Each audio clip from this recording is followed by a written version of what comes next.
संसदेत सादर करण्यात आलेल्या रेल्वे अर्थसंकल्पातून काही चांगल्या गोष्टी मांडण्यात आल्या असल्या तरी एकंदरीत सामान्य प्रवाशांना दिलासा मिळाला नसल्याचे मत काही तज्ञांनी व्यक्त केले आहे।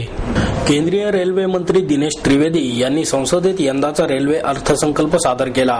त्या अनुषंगाने पुणे श्रमिक पत्रकार संघाच्या वतीने त्यावर चर्चासत्राचे आयोजन करण्यात आले होते। या चर्चासत्रात विविध क्षेत्रातील तज्ञांनी आपापली मते मांडली।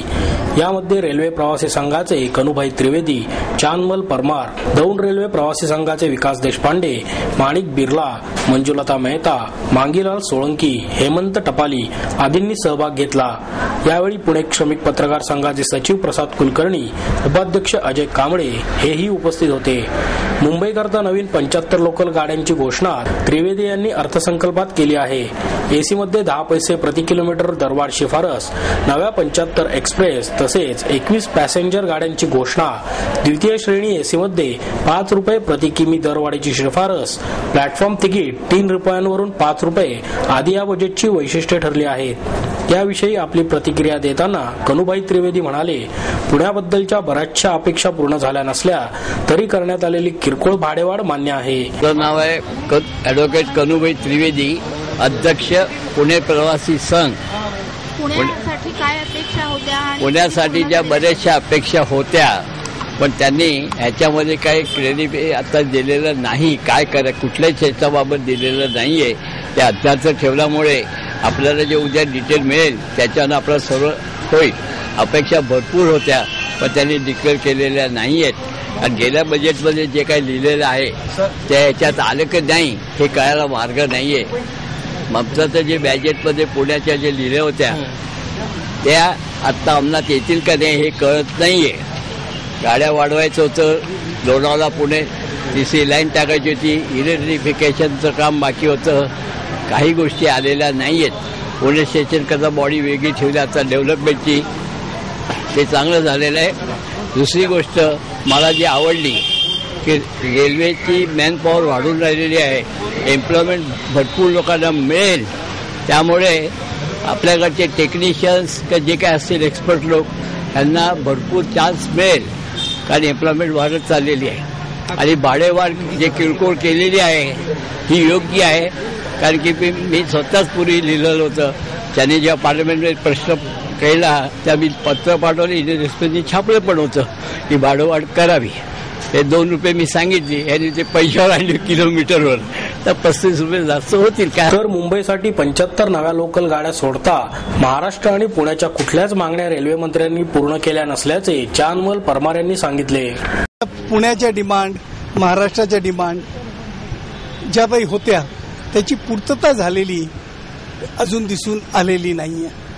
फक्त मुंबईसाठी त्यांनी 75 नव्या लोकल्स द्यायचं कबूल केलेलं आहे आणि चर्चगेट ते विरार आणि चर्चगेट ते कर्जत अशी त्यांनी एलिव्हेटेड रोड मान्य केलेला आहे। याशिवाय ज्या काही नव्या गाड्या आहेत त्यावर काही घोषणा केलेली नाही आहे। आता मात्र या बजेटमध्ये जे आहे ते त्यांनी आता हे केलेलं आहे, इंडिपेंडंट रेल्वे डेव्हलपमेंट अथॉरिटी ही सेफ्टीला त्यांनी फार मोठं महत्त्व दिलेलं आहे आणि सेफ्टी अथॉरिटी ही नेमलेली आहे आणि त्यामुळं सेफ्टी आता वाढण्याची शक्यता आहे। सेफ्टी हा महत्त्वाचा इश्यू आहे। ज्याप्रमाणे आपल्याला गाड्या लागतात त्याप्रमाणे ॲक्सिडेंट पण कमी होण्याची बरीचशी शक्यता आहे। त्यानंतर आता मॉडेल स्टेशन्समध्ये जे स्टेशन डेव्हलपमेंट करायचं आहे त्याच्यासाठी त्यांनी एक station independent station development authority निर्माण केलेली आहे आणि त्याच्यातून 100 स्टेशन्स पुढल्या 5 वर्षाच्या काळात ही पूर्ण होणार आहेत आणि त्याच्यानंतर नव्या लाईन्स ज्या आहेत त्या 700 किलोमीटरच्या त्यानंतर कन्व्हर्शन लाईन या 800 किलोमीटरच्या, डबलिंग लाईन या 700 किलोमीटरच्या या त्यांनी जाहीर केलेल्या आहेत आणि इलेक्ट्रिफिकेशन जे आहे ते 6000 किलोमीटरचं या पुढल्या 12व्या प्लॅनमध्ये त्यांनी करायचं सांगितलेलं आहे। त्यानंतर आता जे आपलं ACDC जे अपूर्ण राहिलेलं आहे, त्यात वेस्टर्न रेल्वेचं पूर्ण झालेलं आहे. आता सेंट्रल रेल्वेचं जे पुणे मुंबईच्या दरम्यान पेंडिंग आहे ते 2012 पर्यंत पूर्ण होतील आणि ते पूर्ण झाल्यानंतर आपल्याला समजेल आणि आपल्याला गाड्यांचा वेग वाढवून घेता येईल. ती जशी डेक्कन क्वीन पूर्वी जात होती 3 तासात आणि त्याप्रमाणे ती आता या 3 तासात जायची आपल्याला मागणी करता येणार आहे. त्यानंतर पुढल्या 5 वर्षात किंवा या 12व्या प्लॅनमध्ये अनमॅन आणि मॅन या सगळ्या लेव्हल क्रॉसिंग ज्या आहेत त्या नष्ट करण्यात येतील, त्याच्यावर पूल बांधण्यात येतील. भाडेवाढीचा जो मुद्दा आहे, भाडेवाढीसाठी आणि मुंबईमध्ये कसा फरक पडेल त्याच्या नाही. आता काय झालंय, 2 पैसे लोकलला आणि 5 पैसे 10 पैसे 15 पैसे प्रत्येकी 30 पैसे पर किलोमीटरला, या दृष्टिकोनातून भाडेवाढ किती होणार आहे हे तर आपल्याला आता ते उद्या समजू शकेल. पण ते त्यांनी रॅशनलायझेशन हे त्याच्यात केलेलं आहे. ती 2 पैसे 5 पैसे 10 पैसे 15 पैसे आणि 30 पैसे अशी वाढ त्याच्यात होणार आहे. आणि आता आम्ही गेल्या वर्षीपासून जे आम्ही म्हणत होतो ती 750 कोटी रुपये शिल्लक आहेत. आता दिनेश भाईंनी आता जाहीरच केलेलं आहे की मला 3000 कोटी रुपये लागत होते आणि फायनान्सकडनं मला घ्यावे लागले आणि ते 2012-13 मी परत करीन. म्हणजेच रेल्वेची परिस्थिती तशी खालावत चाललेली आहे हे आपल्या लक्षात येतं. बाल आणि समांतर रंगभूमीवर काम करणाऱ्या कलाकारांना पुणे महापालिकेने विजय तेंडुलकर यांच्या नावाने उभारलेले नाट्यगृह उपलब्ध करून द्यावे असे मत ज्येष्ठ अभिनेत्री लालन सारंग यांनी व्यक्त केले. शिवदर्शन चौकातील पुणे महापालिकेच्या राजीव गांधी ई-लर्निंग स्कूलमध्ये उभारण्यात आलेल्या स्वर्गीय साहित्य सम्राट विजय तेंडुलकर नाट्यगृहाचे उद्घाटन ज्येष्ठ अभिनेत्री लालन सारंग यांच्या हस्ते करण्यात आले. ज्येष्ठ रंगकर्मी सतीश आळेकर, उर्वरित वैधानिक महामंडळाचे अध्यक्ष उल्हास पवार, ज्येष्ठ व्यंगचित्रकार मंगेश तेंडुलकर, एकपात्री कलाकार मकरंद टिल्लू, विरोधी पक्षनेते आबा बागुल, शहर सुधारणा समितीचे अध्यक्ष अरुण डिमडिमे, सुरेश देशमुख यावेळी उपस्थित होते. लालन सारंग म्हणाल्या, विजय तेंडुलकर हे साहित्य सम्राट होते का अशी शंका व्यक्त करून त्यांचे नाव या नाट्यगृहाला दिल्याबद्दल महापालिकेवर टीका देखील होईल.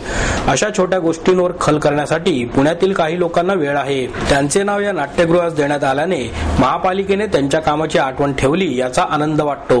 गेल्या अनेक वर्षांपासून औंध येथे स्वर भास्कर पंडित भीमसेन जोशी यांच्या नावाचे नाट्यगृह उभारले जात आहे, परंतु त्याचे काम अद्याप अपूर्ण असल्याची खंत सारंग यांनी व्यक्त केली.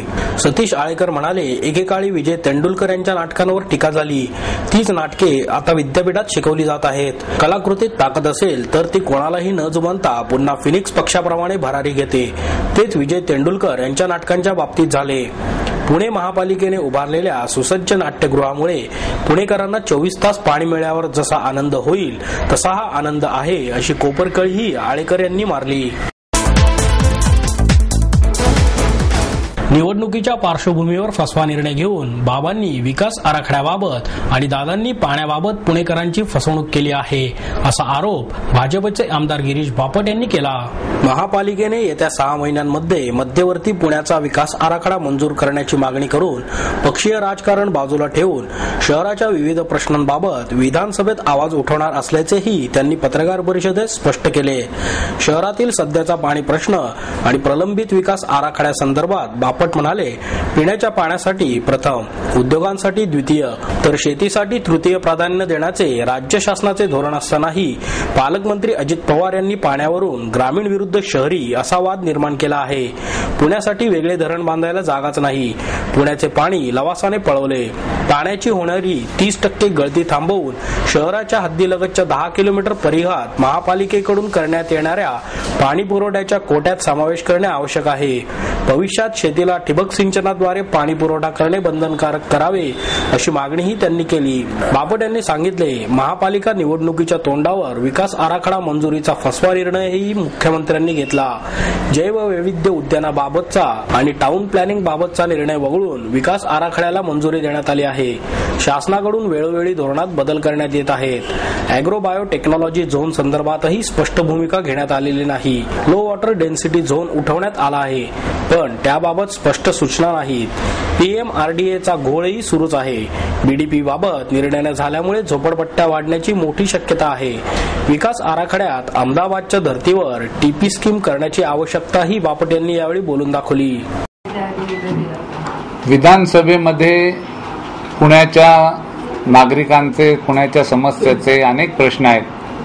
प्रामुख्याने पुण्याच्या पिण्याच्या पाण्याचा जो प्रश्न आहे आता हा विधानसभेमध्ये मांडणार आहोत.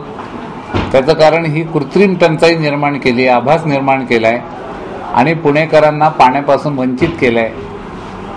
शेतीला पाणी द्यायला आमचा विरोध नाही, पण प्राधान्य हे पिण्याच्या पाण्याला आहे आणि म्हणून अनेक नवीन योजना ठिबक सिंचन सारख्या आखून शेतीचं पाणी आहे ते शेतीला देऊन आज पुण्याची वाढती मागणी लक्षात घेता पुढच्या काळामध्ये खूप मोठ्या प्रमाणावर पाणी पुण्याला लागणार आहे. कारण एकीकडे लोकसंख्या वाढते, पाण्याची गळती होती 30%, बंद पाईपची अजून योजना सुरू नाही, बोगदा वगैरे हे बोगस आहे, त्याचा TDRशी संबंध आहे, बाकी काही वाटत नाही.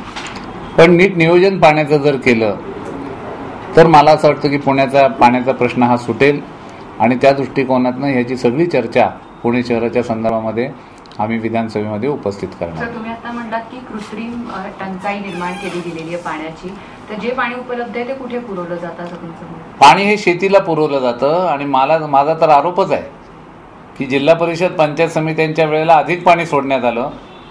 हे रेकॉर्डवर नाही आहे, सिद्ध नाही करू शकणार कारण ते तसंच सोडले दबावाखाली. आणि म्हणून खरं तर पुण्याचं पाण्याचा गेल्या वर्षी भरपूर पाऊस पडलाय, काहीच अडचण नाही आहे. मग आता 8 तासाचं 4 तासावर, 4 तासाचं 2 तासावर कशा करता आणले? त्यामुळे आता पॅनिक निर्माण करायचं आणि मग जिरवलेलं पाणी आहे शेतात किंवा हे दिलेलं आहे त्याचं सबस्टिट्यूट हे करायचं, असं ते तंत्र आहे. आणि म्हणून तुम्ही एकीकडे तुमच्या जाहीरनाम्यामध्ये 24 तास पाणी पुरवठ्याचं वचन लोकांना देता आणि इकडे आता पुण्याचं लोकांचं पाणी कमी कमी करत आणलंय. हा विरोधाभास आहे, हा चालणार नाही, हा आम्ही लोकांच्या पुढे नक्की आणणार. कसं आहे, ह्याला विकास आराखडा कशा करता म्हणावं हेच कळत नाही. या आराखड्यात काहीच नाही, हा नुसता पेपरवर मंजूर केला निवडणूक डोळ्यापुढे ठेवून पुणे शहराची. या विकास आराखड्यातला मोठा BDPचा प्रश्न अजून मार्गी लागला नाही. TP स्कीमच्या संदर्भातलं धोरण सांगितलं नाही, त्याचं मायक्रो प्लॅनिंग करणार म्हणजे काय करणार ते सांगितलं नाही. लो वॉटर डेन्सिटी झोनबद्दल बोललं नाही, ॲग्रो बायो टेक्नॉलॉजीच्या संदर्भात बोलत नाहीत, हद्दवाढीच्या संदर्भात बोलत नाहीत. म्हणजे 54 रिझर्वेशन्स पुणे शहराची ही का प्रलंबित ठेवली? इथे मोठा भ्रष्टाचाराचा संशय येतोय. कशा करता हे करतात? विकास आराखडा मंजूर म्हणजे या सर्व गोष्टी त्याच्यात मंजूर होऊन तो लोकांच्या पुढे ठेवला पाहिजे. नाव नुसतं विकास आराखडा आणि त्यातल्या सगळ्या गोष्टी गायब, मंजूर नाही. हा पुणेकरांना फसवण्याचा प्रकार आहे आणि म्हणून दादांनी आणि बाबांनी पुणेकरांना फसवलं आहे असा माझा स्पष्ट आरोप आहे. भारतीय जनता पार्टीच्या वतीने गरजू आणि हुशार विद्यार्थ्यांना शालेय वस्तूंचे वाटप करण्यात आले. दिनांक 10 मार्च रोजी कर्वेनगर येथील पुनर्वसू शाळेमध्ये गरजू आणि हुशार विद्यार्थ्यांना शालेय वस्तूंचे वाटप करण्यात आले. या कार्यक्रमाचे आयोजन भारतीय जनता पार्टीच्या वतीने महिला कार्यकर्त्या रूपादेवी दिलीप पासलकर आणि सुवर्णा गणेश पासलकर यांनी केले. यावेळी बाल शिवाजीचा वेश धारण करून प्रतिकात्मक बाल शिवाजीने विद्यार्थ्यांना वस्तू भेट दिल्या. या प्रसंगी बोलताना पासलकर म्हणाल्या, स्वराज्याचे सुराज्य करण्याकरता खऱ्या अर्थाने शालेय विद्यार्थ्यांवर लक्ष केंद्रित करणे गरजेचे आहे. म्हणून आम्ही समाजाचा मूलभूत घटक असलेल्या विद्यार्थ्यांवर लक्ष केंद्रित करून खऱ्या अर्थाने आदर्श जपण्याचा प्रयत्न करत आहोत. यावेळी शाळेच्या मुख्याध्यापिका धनवटबाई, वर्षा माळगी आणि भाजपच्या पायगुडे, अलका निकुम, बराटे इत्यादी महिला कार्यकर्त्याही उपस्थित होत्या. शाळेतील विद्यार्थ्यांनी या स्तुत्य उपक्रमाचा लाभ घेण्यासाठी मोठ्या संख्येने हजेरी लावली.